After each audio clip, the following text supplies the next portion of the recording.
Alright guys, so the new Dokkan mode has released and it is out as of right now, which is March 17th, right before Sunday, the day before.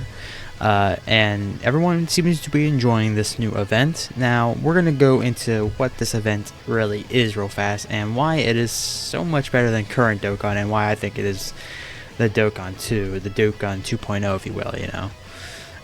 So first, oh, there's that again. You see right here, it's on the menu. It's one of the three main ones. I would say Dokkan Frontier is more closely aligned to Dragon Ball Story. It's kind of Dragon Ball Story re-envisioned, I guess. You'll see what I mean in a second. And then you go into a series selection, which right now there's only Dragon Ball Z, and there's only one chapter, right? Which is Namek Saga. So eventually there'll probably be more series, and there'll be more chapters, which will be probably more sagas, right?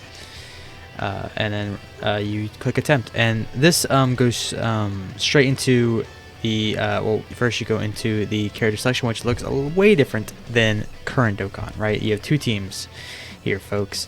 So let's just zoom in here and see really what we're working with here. So there's two teams, each with their own leader skill, I mind you. So each one of these are a leader skill, as you can see.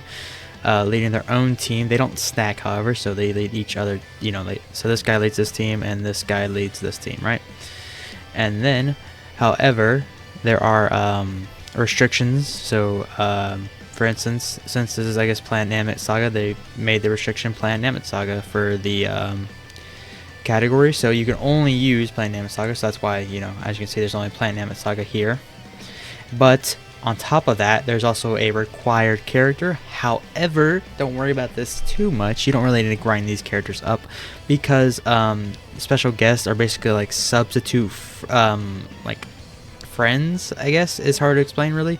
You'll get like a list of like 5 characters that like basically are from your friends. I mean, it's basically like the friends list basically, and you can substitute one of these characters, or maybe even all of them, I think. But it doesn't give you very, it's like it's not like a friends list, right? It's like Dokkan chooses the list, right?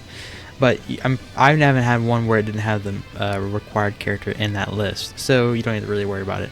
So yeah, don't worry too much about this requirement. This is really, I know this can look scary and be like, oh no, I have to grind up these like characters that I don't like use or haven't used or don't have really good or really aren't that very good anyways, right? Other than using them here, but don't worry about it too much.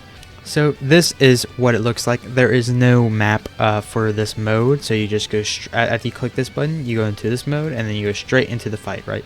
There is no in between at all. And then as you can see, you have two teams here. And then we'll start with the bottom first. This doesn't change that much, right? Turn 5, all this is pretty much the same, but here obviously is where it looks really different, right? First, there are 3 characters that all have their own HP pool. There is no longer a collective HP pool, right? In normal Dokkan, they're all different, and they can die, as you can see. And when they do die, you don't lose. However, they just basically don't do anything. Basically, they just get skipped over. They don't get attacked. They don't do anything, right? All their attacks that wouldn't. So assuming this guy would die right here, all the attacks aimed at him would go over to this guy. Before even he attacks, so it'd be really bad. Obviously, if this guy was dead, you probably want to put this guy first slot, so at least see this guy get ahead of this guy, because I mean, yeah, you get what I'm saying.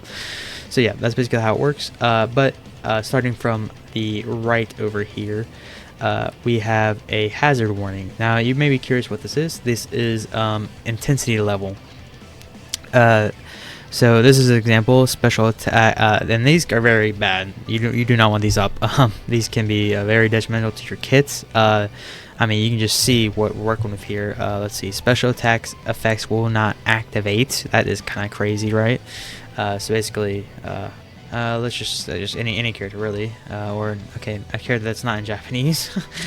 Here we go, the new character. Ooh, look, so this would not activate right here. This right here. Raises attack and defense. This would, I think, probably still, I think, would activate. So basically that's what that does. What were we at? Yeah, we're on this one. And then once the gauge is fully charged, super attacks count +1 within the turn. Okay, so I think what this event, what this thing is telling me is when this is fully charged, the intensity level will increase by 1 within the turn for every super attack. Super Okay. Yeah, I think that's what it's saying. I might be misreading that, but I think that's what it's saying. You can correct me in the comments below if you don't think that's not. That's at level 3. It looks like, or maybe level 2. I can't really tell. It's a little blurry. Level 4, its critical hits will not occur. I think. Yeah. So you can't do critical hits. Level 3, key obtain -1, so you get less key, and then level 6, evasion will not occur. And then this one isn't on here, but I saw one that said like level, I don't know which level it was, but level like 1 or 2 or something. Additionals weren't, additionals couldn't be activated, so you can't do additionals, which matters. I mean, even this kit, like, I mean, yeah, launches additional super attack, right? You know, all that stuff, right? And which matters a lot, because I mean, again, this guy probably doesn't matter as much, but you know, some characters it matters more than others, right? Alright, so you're probably wondering how to decrease this, because right now at the start turn it will increase every it'll increase every turn. Well, right here you can see it will decrease with the standby turn. So what you need to do is go and transfer to your other group to lower it by, I think it lowers it by, it says level 1, but I'm pretty sure it lowers by 2 if I'm not, or it just goes by 0. I think it goes to 0. It might go to 0, it might lower by 2, I'm not sure. But yeah, you need to switch, which here you go is the menu. This is what the menu will look like when you click on that group exchange button. This was what will appear. So you can you see you have 3 charges right here. You get 3 charges at the start of the fight, and you can increase them by doing the Dokkan attack. We'll go on that later. But for just the perform group exchange, just for regular exchange, you just cost 1, which is pretty easy. Now you can only do 1 of these per turn, so you can't just go back and forth, right? To lower your intensity, right? Or you can do 2, which does the group exchange. Obviously, all these do the group exchange, right? But this one recovers 30% of HP on all subbed out grouped out. So the people who you sub out. So the people, yeah, I mean, yeah, I don't know. That's all I gotta. I mean, yeah. So the people you're leaving behind are the one getting the HP recover, not the people you're going into.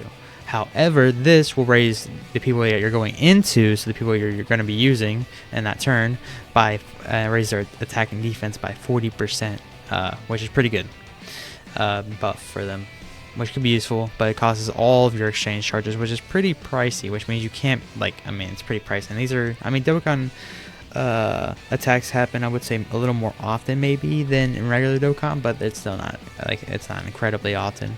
The last and final thing we'll talk about is the Dokkan attack, but however, I just want to discuss one more thing that I kind of forgot to talk about, and that is these are not randomized, right?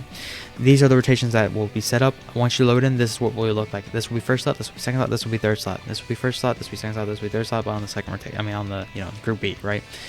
Which is pretty important, because I mean, obviously RNG is obviously pretty much nullified with this. I mean, you got no, I mean, you don't have to really worry about RNG pretty much at all, because your rotations are set up constantly, right? However, obviously you are restricted still, so just keep that in mind. Anyways, back to the Dokkan attack. This can be activated whenever you want to activate it. I mean, well, it has, you have to fill the gauge first, but once you fill the gauge, you can activate it whenever you want.